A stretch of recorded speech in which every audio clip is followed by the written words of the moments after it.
Parce qu'il y a quelques semaines, en effet, Télématin vous parlait du 350e anniversaire de la mort du fameux peintre Rembrandt, qui est commémoré, vous le savez, avec une série d'expositions d'exception aux Pays-Bas. À cette occasion, les scientifiques ont réussi, figurez-vous, à percer quelques secrets du célèbre peintre. Et Laurence Beauvillard en a rencontré un de ces chercheurs.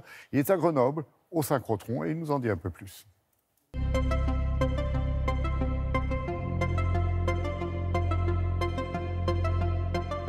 C'est à Grenoble que l'on a percé un secret vieux de 350 ans, celui de la technique qu'utilisait le peintre flamand Rembrandt.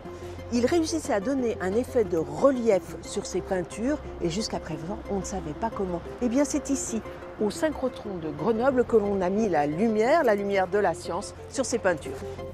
Les tableaux que nous avons analysés, disons les fragments que nous avons analysés, prévenaient de 3 tableaux, l'un du Louvre, l'un du Rijksmuseum à Amsterdam et l'un d'un musée à La Haye. Donc pour vous donner une idée, là j'ai un échantillon, celui-ci est assez gros, mais on parle de fragments de peinture qui sont plus petits que 1 mm, donc c'est vraiment tout petit.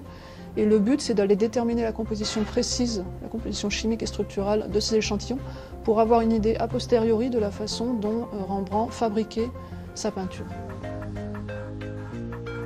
La façon dont le synchrotron fonctionne, c'est qu'au départ, on crée un faisceau d'électrons. Ensuite, on fait en sorte de convertir ces électrons en rayons X. C'est à peu près les mêmes sources de rayons X que ce qu'on va trouver à l'hôpital, par exemple, pour faire de la radiographie.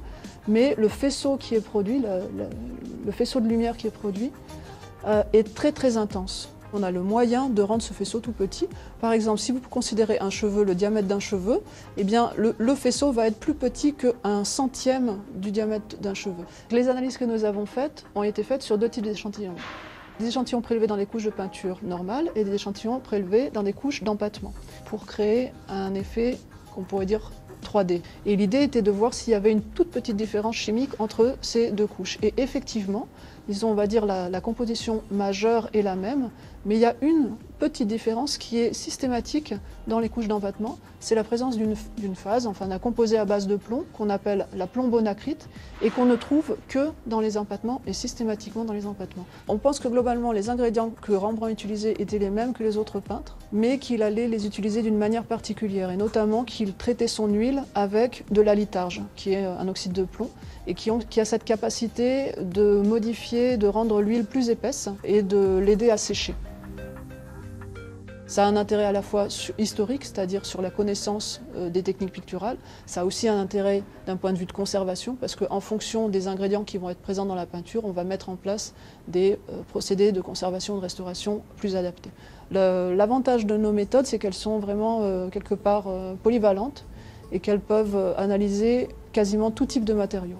On ne fait pas juste un faisceau de rayons X, on en fait une quarantaine simultanément sur une quarantaine de lignes de lumière qui sont toutes disposées tout autour de l'anneau. On travaille sur des échantillons de peinture, peut-être que sur la ligne d'à côté on est en train de travailler sur des protéines, sur la ligne d'à côté sur des météorites, sur la ligne d'à côté sur des bouillons cubes et ainsi de suite.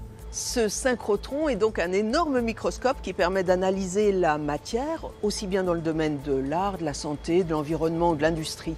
Et celui de Grenoble est considéré comme faisant partie de l'un des 3 plus puissants au monde. Et dans quelques mois, il sera le plus puissant au monde.